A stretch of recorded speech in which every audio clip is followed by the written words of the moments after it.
Media में आपको तानाशाही और जंगल राज ये शब्द तभी आपको सुनाई देंगे जब विपक्ष की बात हो, जब विपक्ष की सरकारों की बात हो। उसी वक्त में मीडिया कहता है जंगल राज है, मीडिया कहता है देखिए अफसरों की तानाशाही है, सरकार की तानाशाही है, नेताओं की तानाशाही है।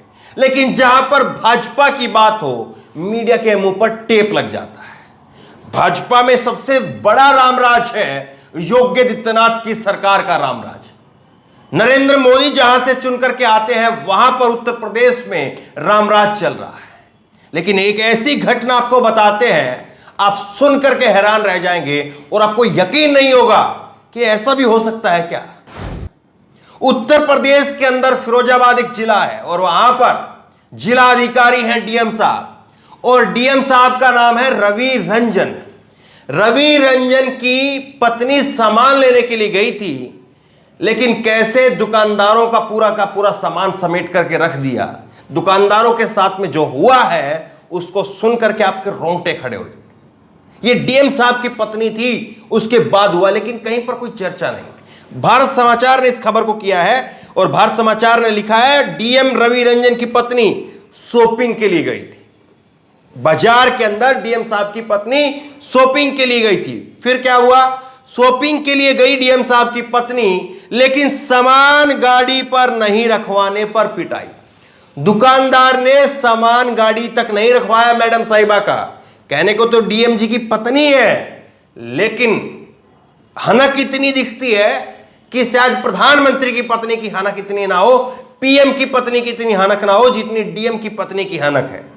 डीएम साहब की पत्नी ने सामान अपना गाड़ी में नहीं रखवाया उस दुकानदार ने, तो फिर उसके बाद में पुलिस ने पिटाई कर दी दुकान वालों की। वो दुकानदार और उसके स्टाफ को पुलिस थाने उठा करके लेकर के चले। ये हो रहा है उत्तर प्रदेश के रामराज के अंदर, ये हो रहा है डीएम साहब का लोकतांत्रिक तरीके के अंदर। देखिए आप, पूरे के पूरे स्टाफ को, दुकानदार को पुलिस उठा करके थाने ले आती है। थाने ला करके दुकानदार और उसके स्टाफ के ऊपर केस कर दिया जाता है। पहले पिटवा करके थाने लाए, थाने ला करके केस कर दिया। ये हम 21वीं सदी में जी रहे हैं, जहां पर मोदी जी ये कहते हैं, योगी जी वो कहते हैं, और आपको व्हाट्सएप में ये बताया जाता है, वो बताया जाता है। वहां पर उत्तर प्रदेश के अंदर फिरोजाबाद में रवि रंजन नाम है डीएम साहब का, याद रख लीजिए आप। कोई और नाम होता तो शायद कहानियां चल जाती, लेकिन अब कहानियां भी नहीं चल पाएंगी। अब उसके आगे पुलिस जो है वो पीटती है, थाने उठा लाती है, थाने उठा करके ला करके केस कर देती है। इतने पर भी पेट नहीं भरा। डर पुलिस को इस बात का था, डीएम साहब को इस बात का डर था कि कहीं ये पूरी घटना मीडिया में ना चली जाए। कुछ जो मीडिया वाले हैं, ईमानदार जो काम कर रहे हैं, वो कहीं पर चला ना दे इसको। इसलिए क्या किया, इसलिए पुलिस ने सीसीटीवी और मोबाइल भी छीन लिए। सारे के सारे स्टाफ के मोबाइल छीन लिए, दुकान के ऊपर जो सीसीटीवी लगा हुआ था उसको छीन लिया। अब ना रहेगा बांस, ना बजेगी बांसुरी। कोई यकीन ही नहीं करेगा। और कौन रिपोर्ट लिखेगा किस थाने के अंदर कि डीएम की पत्नी ऐसा कर गई? कोई सबूत नहीं है कि कहीं पर ऐसा हुआ था। ना दुकान मोबाइल में कुछ सबूत है, ना दुकान की सीसीटीवी में कुछ सबूत है। तो कौन यकीन करेगा? कौन उसकी रिपोर्ट लिखेगा? कौन मीडिया चैनल उसको चलाएगा? ये हो रहा है डीएम साहब की पत्नी के वो उसके ना करने पर। वीडियो सामने ना आए इसलिए सबके मोबाइल छीन करके ले गए। जो बात हम बता रहे हैं कि अगर वीडियो सामने आ गए तो ज्यादा फजीयत होगी, वीडियो ही खत्म कर दो, फिर उसके बाद में कोई फजीयत नहीं है। और इतना सब कुछ हो गया, योगी आदित्यनाथ की रामराज की डबल इंजन की भाजपा की सरकार चल रही है, लेकिन डीएम साहब रवि रंजन पर अब तक कोई एक्शन नहीं है। नोएडा का मीडिया चादर तान के सो रहा है। अगर ये बात होती बिहार की तो जंगल राज होता, ये बात होती राजस्थान की तो जंगल राज होता। लेकिन जरा सोच करके देखिए, अब ये रामराज वाले उत्तर प्रदेश की डबल इंजन की भाजपा के सरकार में ये सत्ताधार, ये जो है डीएम साहब की हनक देखिए आप, या कहिए या उनकी पत्नी की हनक कहिए, क्या कहिए इसको। पूरा का पूरा थाना इन्वॉल्व है इसके अंदर। पुलिस के कितने अधिकारी इसमें शामिल हैं, डीएम साहब ने कहां कहां नहीं फोन किया होगा और कहां कहां से क्या क्या नहीं कार्रवाई होगी।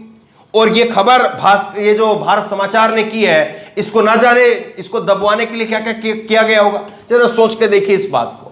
और ये सामान किसके लिए खरीदारी हो रही थी वो आपको आगे बताऊंगा मैं।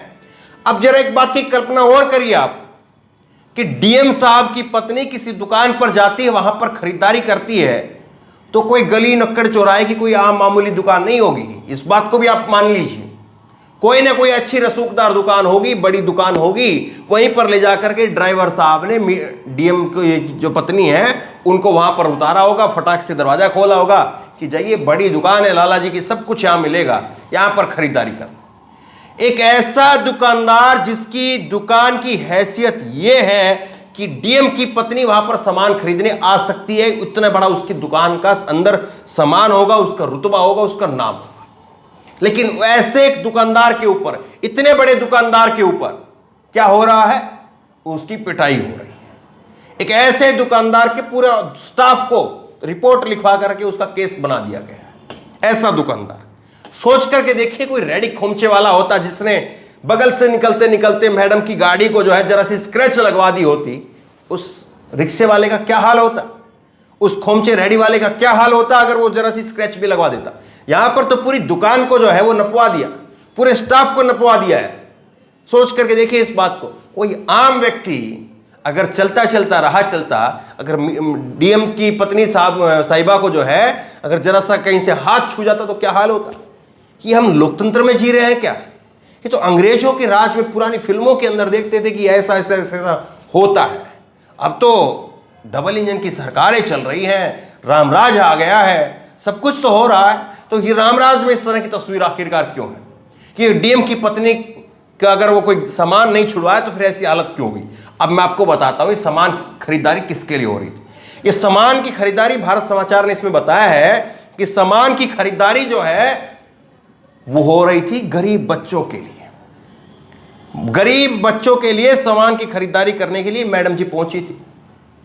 और यहां पर ना जाने उन डीएम की पत्नी जो है उनका कोई एनजीओ है, उसमें वो सामान बांटने के लिए गई थी, या अपने फेसबुक पर, ट्विटर पर, सोशल मीडिया पर जो है 4 फोटो लगा करके 4000 लाइक लेने थे, उसलिए कुछ सामान जो है वो रेडी पटरी वालों को बांटना था क्या, ना जाने किसके लिए वो सामान ले रही थी। लेकिन खबर में यही सामने आया है कि डीएम साहब की जो पत्नी है साहिबा, उनको जो है वो सामान किसी गरीब बच्चों को बांटना था। अब जरा ठंडे दिमाग से सोचिए आप, क्या आपको दिखाया जाता है सरकार के नाम पर? किस तरह की जो सरकार अपनी छवि पेश करती है, अधिकारी किस तरह की अपनी छवि पेश करते हैं, लेकिन हकीकत क्या है इस बात को जरा आप सोचिए। ये बड़ी खौफनाक हकीकत है कि अगर एक ऐसे व्यापारी के साथ में अगर अधिकारी ऐसे कर रहे हैं तो आम लोगों की उत्तर प्रदेश में क्या हालत होगी, इस बात को जरा आप सोच करके देख लीजिए। इसीलिए एक सिद्दीकी कप्पन जैसा पत्रकार वो कुछ काम करने के लिए गया था, अपना वो कुछ पत्रकारिता ही करने के लिए गया था, लेकिन फिर क्या कुछ हुआ वो आपको मालूम है। मैडम अंजना कश्यप को आपको मालूम होगा ना, वो बिहार में जाकर के किस तरह से कह रही थी वो बच्चों से, यहां पर ऑक्सीजन क्यों नहीं है, यहां पर ये क्यों नहीं है, वहां पर ये क्यों नहीं। लेकिन कोई जाकर के नहीं पूछता है उन दुकानदारों से कि क्या हुआ था। डीएम के लिए कोई नहीं पूछता है योगी आदित्यनाथ से कि ऐसे डीएम पर एक्शन कब होगा। इस वीडियो को आगे तक पहुंचाइए अगर आपको लगता है उन दुकानदारों के साथ में गलत हुआ है तो। इस वीडियो खूब शेयर कीजिए। इस वीडियो को लेकर आपकी जो भी राय हो नीचे कमेंट बॉक्स में जरूर दीजिए। और इसी तरह की तमाम खबरों के लिए ऑनलाइन न्यूज नेक्स्ट सब्सक्राइब कीजिए, साथ में जो बेल आइकन है घंटे उसको जरूर दबाइए ताकि जैसे वीडियो अपलोड करें उसकी नोटिफिकेशन आपको तुरंत मिल सके। धन्यवाद। इस खबर को अभी लाइक करें, शेयर करें, अभी चैनल को सब्सक्राइब करें और घंटी जरूर दबाएं।